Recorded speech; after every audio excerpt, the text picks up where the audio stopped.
Hello friends, welcome to Blindpomegranatetarot. I am Christine and this is Spiritual Brew. If you're new here, welcome. I'm so glad you joined us. If you're not new here, well, you see that there are some changes. I got a better camera, we changed the name, but what are we here for today? Today, it kind of dawned on me that I had never actually explained to you where and how I learned to read the coffee grounds. Now, I've mentioned, of course, before that my great-grandmother taught me, but I'm going to tell you a little something about her. And then I'm going to tell you a little something about the first time that I actually read the coffee grounds for somebody else and the kind of light bulb that went off and how it sort of changed my spiritual path. So we'll get to that. But let's start with who she was. You can see in the picture in the background, it's probably not very good. I will insert a better picture. That she, my great-grandfather, my grandfather, and his sister immigrated to America in 1917. They actually left their home in 1915. They were running from the Armenian genocide. You may have heard about it. It's been in the news quite a bit lately, but that's how they came here. That's how they immigrated here. They came in through Virginia, not through Ellis Island, from Armenia to Istanbul, to Marseille, France, to Virginia, which is why there's a lot of Armenians in Marseille, which I was surprised by. I found that out a while ago. But then they traveled across the United States and settled in Los Angeles, California, and that's where I grew up in Southern California. So every Sunday, my dad would take me and my two brothers, and we'd go over to my great-grandmother's house. Now, she lived to be very old. We're not totally sure how old she was. I don't think she knew exactly how old she was, but she was pretty near 100 years old when she passed. And very independent right up to the end. She lived by herself. She was made of nails. She could take on anyone, and she only stood about 4'10" tall. So she was a little one. But he would take us there every single Sunday, and every Sunday she would make us Armenian coffee, which is what you see right here. And then, after we finished drinking our coffee, and yes, we started drinking it when we were very young, but that's just how it was done. And when we were done, in the bottom of the cup, there are coffee grounds. And she would read our coffee grounds. She would read our fortunes through the coffee grounds. And that's something that she could do. She was very psychic. She did a lot of predicting and that sort of thing. And these right here were her cards. And that's where the tarot comes from for me. But of course they didn't have tarot cards. So she used playing cards. And you can see here there are quite a few decks in this group of cards. But she cherished them. And some of them are even taped back together again because they were worn out, and she kept them wrapped up neatly in this beautiful cloth that she made with the embroidery, and that's how I keep it. I rarely bring it out, but I thought I'd show it to you guys today. So she would read us our fortunes. She would sometimes cook for us. She would always had a big bowl of bazooka bubblegum on the table waiting just for us because she just knew we loved it. I don't know if you know what those are. They're the really pink, hard bubblegum with the little joke inside. She always had those. It reminds me so much of her. So I am going to go ahead and drink this coffee, okay? And I'm going to show you what I'm talking about. Now, Armenian coffee is very finely milled. So in the bottom of the cup are a lot of coffee grounds.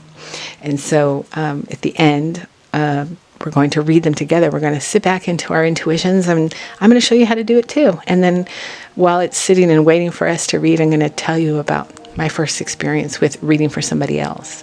So I'm going to go ahead and start drinking this. I can tell already that there are a lot of grounds in it, so pray for me.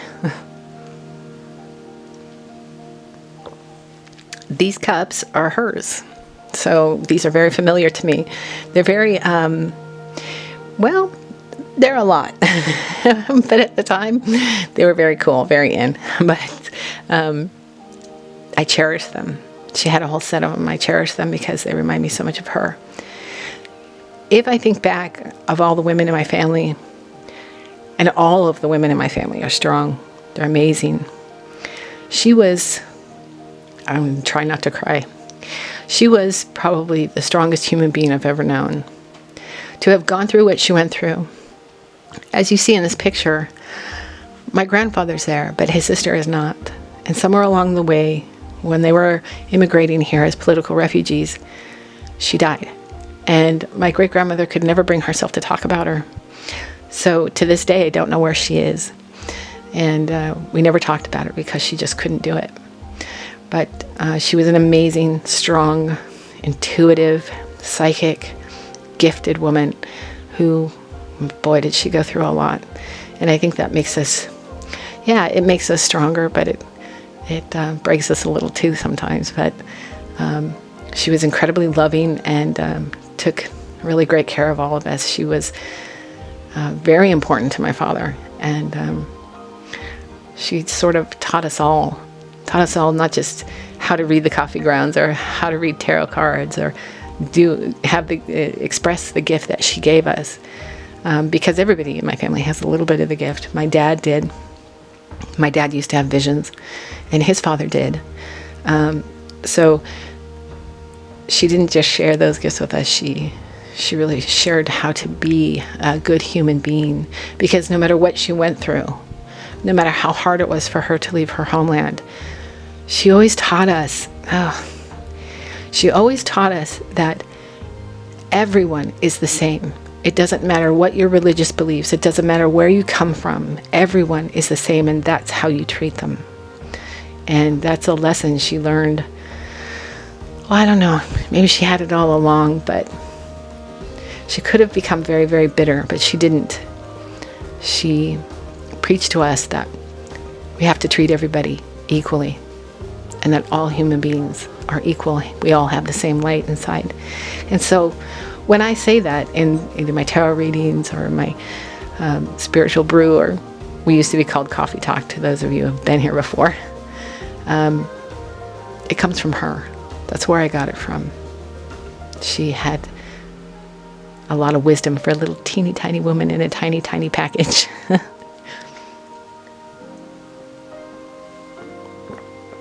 Okay, so you can see there are some coffee grounds in there. Not a lot, but there are some. So here's what we're going to do. I'm going to take this cup, as she taught me this, okay? And I'm going to turn it upside down on the saucer. This is a little bit loud, so bear with me, okay? And I'm going to turn it 3 times clockwise. 1, 2, and 3. And then what we're going to do is we're going to let that sit.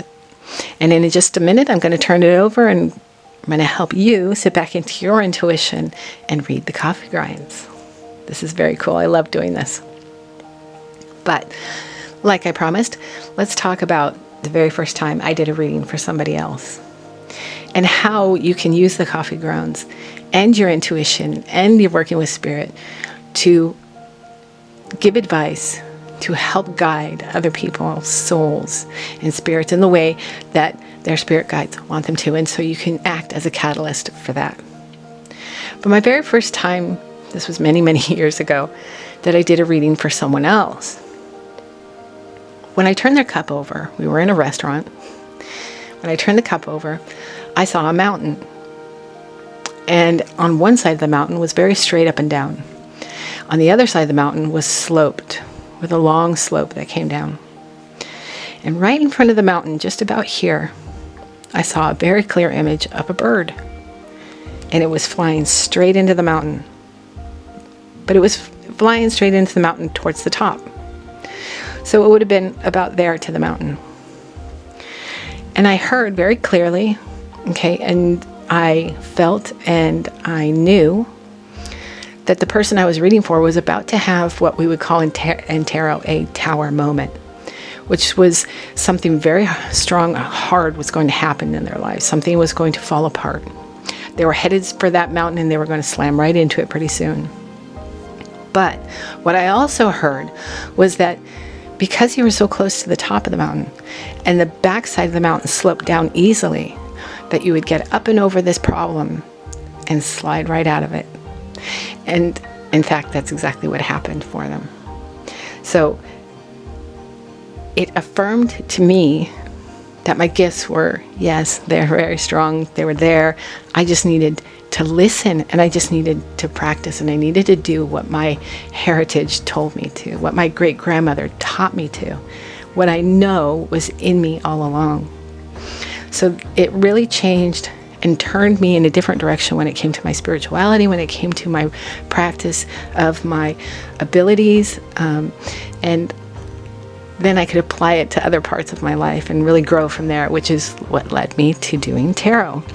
Now, she obviously didn't have tarot cards back in the day, but she did use playing cards, and you can as well. And I will link the last, I think it's been 2 weeks, I'm sorry, I've been really busy, talk that we had. And I told you how you can use playing cards as for tarot. So, of course, it's much easier now than just using playing cards, right? Because there are all kinds of tarot and oracle cards. But these meant a great deal to her. And you can see in here that some of them are even taped together, right? She didn't want to get rid of them. She made a prediction one day that came true that was very, very sad. And she put her cards away and she never used them again. And so it's been many, many years that I've owned these, and I've only used them, I think, 2 times. So, because I cherish them and I don't want anything to happen to them, so I keep them very safe. So, before we get to doing cards, because I am going to pull one of these cards for you guys today. Usually, we do an affirmation card, but today we're going to, since we're talking about my great-grandmother, we're going to go ahead and pull one of her cards. But first, let's get to the coffee grounds. So, I'm going to turn this over and you're going to read the grounds and you're going to tell me exactly what you see right away, okay?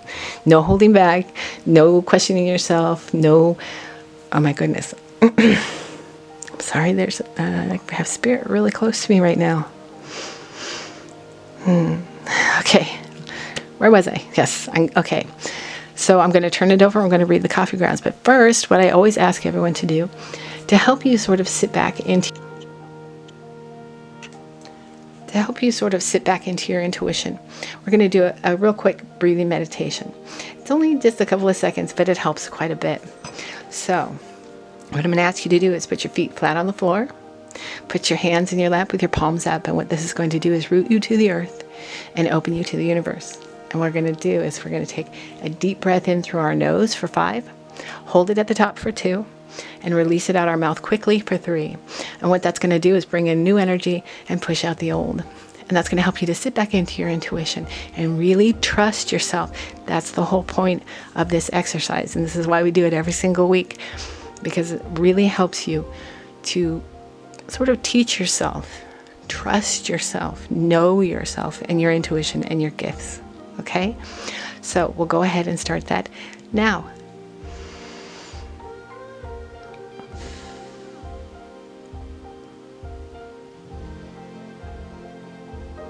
Okay, so I'm going to go ahead and turn this over. And remember, just go with the very first thing that comes to your mind, okay? Don't question yourself. Ready? Okay, and I'm going to try and show this to you in many different ways so that you can, I'm going to look into the camera here, make sure that I'm getting it right for you guys. Is it in there? There we go. And I'll turn the cup around so you can get it from different angles. I hope you can see that. You know what? I'm going to turn a light on for you guys so we make sure we get a good, clear picture of that. There we go. Is that better? That's a lot better. Wow, that's interesting. So what I ask you guys to do, okay, is go with the very first thing you hear, very first thing you see, the very first thing you feel, okay? Just like I did. Oh, wow. Okay. Very interesting. And so what I'd like you to do is down below in the comments, tell me what you're seeing. I'd love to know what you see. I'd love to know what you hear or feel. If you're claircognizant or clairsentient or clairaudient, you know, use that intuition. That's why we do this, to practice our intuition. That's why we do it. And, you know, practicing your intuition can relate into many different parts of your life. You know, it can go into your everyday when you meet somebody, Go with your first instinct. Is that a good person? Is that someone I want to know? Do I not want to know them? Is that a purchase that is good for me? Is that a neighborhood I'd like to live in? Everything, right? It can benefit all of your intuition, not just your psychic abilities. Okay, so absolutely leave me a comment down below. Let's take a look at the saucer. Sometimes there's a message in there for you too.